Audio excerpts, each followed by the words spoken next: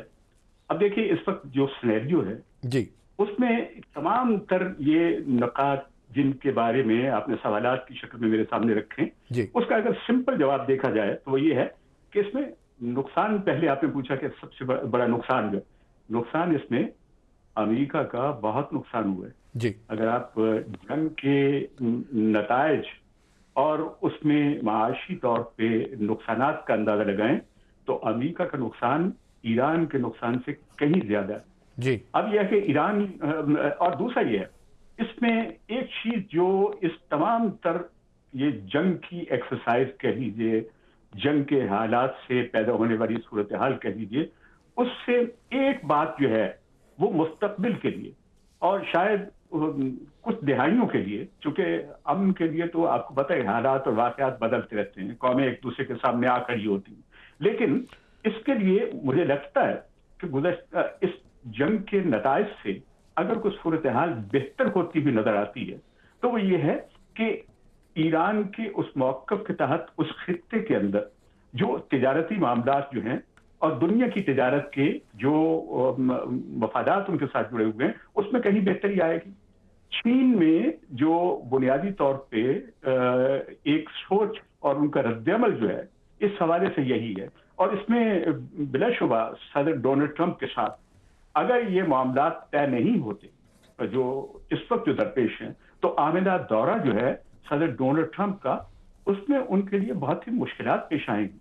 اور اس لیے کہ چین کا اب دنیا میں ایک موازنہ کرنا معاشی اعتبار سے, اور امریکہ جس طریقے سے اپنی فری مارکیٹ اکانومی کے معاملات کو رکھتا ہے, تو اس میں اس تمام تر صورتحال کو بہتر بنانے کے لیے کیا صورتحال صدر ڈونلڈ ٹرمپ جو ہے ان کو اس وقت جو ہے وہ بہت ضرورت ہے کہ وہ کسی ایسے حل کی جانب جائیں کہ جس سے نہ صرف کے خطے میں اس ہمارے گلف کی ریاستیں جو ہیں, اب زیادہ تعلقات آپ نے دیکھا ہے کہ امریکہ کے متاثر ہوئے ہیں گلف کی ریاستوں کے ساتھ. جی, اکا دکا ریاستیں جو ہیں وہ ان کی حریف کے طور پہ اب بھی ان کے ساتھ ہیں, اس میں کوئی شبہ نہیں.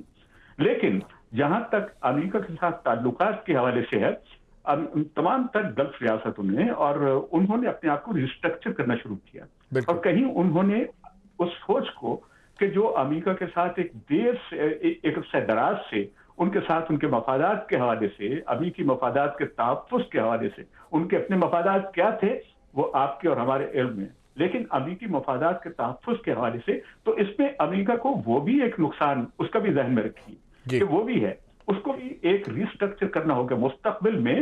اس جنگ سے نکلنے کے بعد خدا کرے کہ پرماننٹ سیز فائر جو ہے اس کے لیے کوئی تمام تر جو ہے وہ شرائط کو, صورتحال کو سمجھتے ہوئے وہ ایسی چیز واضح ہو جائے. لیکن اگر نہیں ہوتا تو اس میں نقصانات جو ہیں وہ مزید امریکہ کے ہوں گے, امریکی اکانومی کے ہوں گے, اس لیے کہ دنیا جو ہے اس خطے کے اندر جو صورتحال پیش آئی اس کے نتیجے میں کہیں آپ نے دیکھا کہ کچھ ملک جو ہیں وہ کیسے یونیفائڈ ہوئے, انہوں نے اپنی سوچ کو بدلا ہے, انہوں نے اپنی معاشی حالت کے پیش نظر اور یعنی خطے میں جو اسٹریٹجک ان کی پارٹنرشپ جو ہے اس سے متعلق اور دنیا کے ساتھ روابط کو بنانے کے لیے ان کا ایک نقطہ نظر جو ہے بدلا ہے.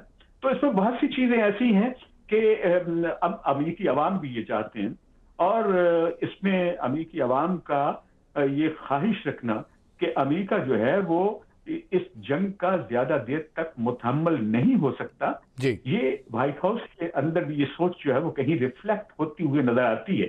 جو آپ صدر ڈونلڈ ٹرمپ کو دیکھیے تو انہوں نے کہا کہ یہ سیز فائر جو ہے یہ لائف سپورٹ پہ ہے, اب اندازہ لگائیے کہ یہ لفظ جو ہے وہ کتنا حساس لفظ ہے جو انہوں نے استعمال کیا ایک بیان کرتا بالکل کہ یہ لائف سپورٹ پہ ہے.